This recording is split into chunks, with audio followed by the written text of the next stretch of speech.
Hello everyone.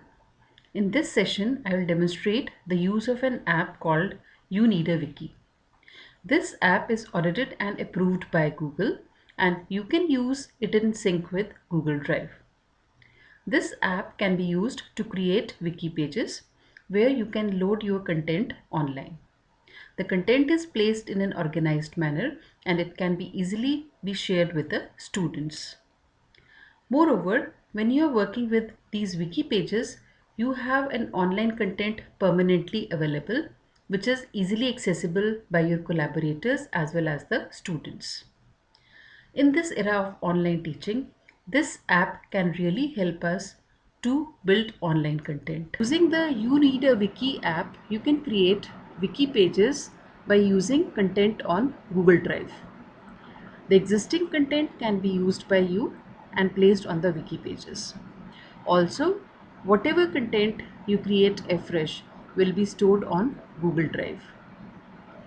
By using this app, you can place the contents in a nested tree-like structure, just like an index or table of contents in your book, where you can search for any topic or any term very conveniently. You can organize your content in the form of units, subunits, further subunits, and so on. And the advantage is that after creating this content, you can share these wiki pages with your students.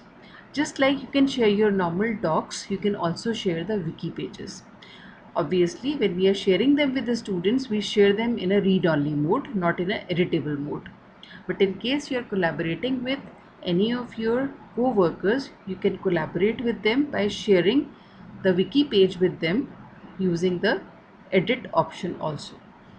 So now to start creating the wiki pages, I'll search for the website for You Need a Wiki. The very first link on this page shows search page shows me the link for You Need a Wiki. I click on it. Now I can create a wiki starting from here. But remember, to create a wiki, it will ask me to log in. Log in through a Gmail account. I would recommend you not to use your official email account or your email account with lots of personal information. So now I'm going to sign in. Even I'm going to use a non-official email account, an account that I've specifically created for creating e-content.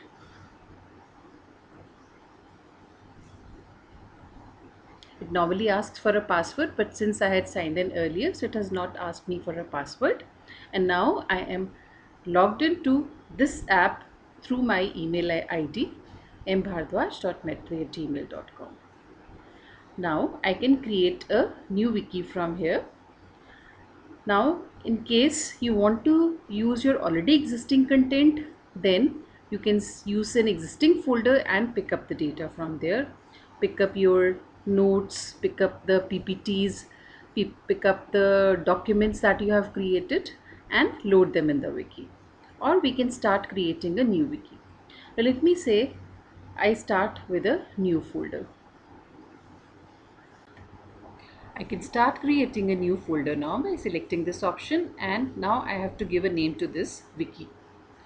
For example, I want to create a wiki for computer fundamentals. So I can give the name as computer fundamentals. Till you don't give a name to the wiki, the create option is not activated. Now the create option is activated. I'll click on this, and now the wiki other people so that you can share the wiki with them. Now you can share the wiki in two modes, as you can see. The first one is the first set of people can organize, add and edit contents to this wiki. That means these are your these are the teachers or collaborators who are going to share the wiki with you. And the second category can just read from the wiki. So you can give this option for students who can just access the wiki for reading purposes only, and they cannot make any changes to the wiki. Now after selecting can read only, I can specify a student who can read from this wiki, and I can give the address. I can type the email address of the person with whom you want to share it for reading purpose only. For example, one such person was my another email ID, and I can select this or I can type in a new email ID over here with whom I want to share this wiki in read-only mode. While creating the wiki also, you have an option to invite other people. So if you want to skip it in the beginning, you can always skip it. You can skip it by clicking here, and you can invite the persons whose email ID you have specified by clicking on invite. Now you can see the window opens up, the wiki window opens up, and you can see the name of the wiki appears right at the top. And now you can start creating your wiki by adding contents to it. When you're working with a wiki, the first thing that you should need to decide is how many units do you want to have in this wiki. Let me say I want to create a computer fundamentals wiki with 2 units. Name of the first unit is introduction and the second unit is operating systems.